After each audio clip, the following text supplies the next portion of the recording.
AC regular ক্লিনিংটা আজকে দেখাবো। এই যে লকের এই যে স্লট আছে, আমরা জাস্ট এখানে আঙুল দিয়ে হালকা প্রেস করলে উঠে যাবে, লকটা খুলে যাবে। এগুলো প্লাস্টিক লক, ঠিক এভাবেও এই পাশেও আছে, হালকা আঙুল দিয়ে প্রেস দিলে উঠে যাবে। এখানে মাঝখানে লকগুলো থাকে, আস্তে আস্তে সবগুলো খুলে উপর দিকে ঢাকনাটা টান দিলে উঠে যাবে।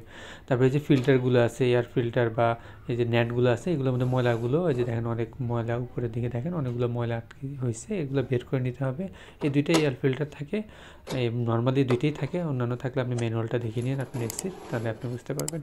এই যে এই হচ্ছে হলো এইগুলো এয়ার ফিল্টার, এগুলো জাস্ট ব্রাশ দিয়ে আমি আগে ক্লিন করে নিলাম।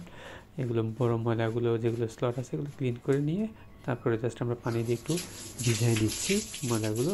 তারপরে আমরা জাস্ট কী করবো, শ্যাম্পু আছে যেগুলো, শ্যাম্পু জাস্ট দিয়ে পানির মধ্যে গুলে একটা যে কোনো একটা কিছু যদি হালকা শ্যাম্পু ছিটে দিলাম, তারপর মাজুনি ভিজে মাজুনি দিয়ে ক্লিন করে নিলাম, যেন একটু ভালোভাবে ক্লিন করার জন্য আর কি। তারপর পানি দিয়ে পরিষ্কার করে নিলাম, তারপর শুকাই তোলার জন্য একটু জাস্ট কিছুক্ষণ রাখলে শুকাই থাকবে। তারপরে আপনার যদি একটু মুছে নিতে পারেন গামছা দিয়ে। আর এর মধ্যেও বাইরে যে বডির মধ্যে ময়লা টলা থাকে এগুলো ব্রাশ দিয়ে একটু ক্লিন করে নিলেন যেন। তারপরে যে জাস্ট যেভাবে খুলছেন ঠিক এভাবে উপরে মাথাগুলো যে স্লট আছে যেভাবে জোরাজুরি কিছু নেই যেন না ভাঙে, খুব ইজিলিভাবে আপনার এটা চেষ্টা করলে পারবেন, ঢুকে জাস্ট লক করে দিলেন।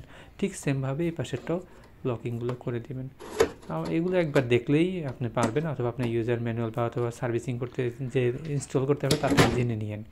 জাস্ট লাগাই দিলেন, ঢাকনাগুলো লাগাই, যে লক আছে চাপ দিলে লকগুলো আবার লেগে যাবে। হ্যাঁ, এগুলো ফিজিক্যাল লক, কোনো স্ক্রু নেই, আপনি জাস্ট একটু দেখলে হবে। তারপর উপরে বডি যদি ময়লা থাকে আপনি জাস্ট একটু ক্লিন করে নিলেন। দুইবার এভাবে ক্লিন করলে এসি অনেকদিন ভালো থাকবে। এই যে আমি রিমোট ক্লিক করলাম, বা অন হয়ে গেল এসি।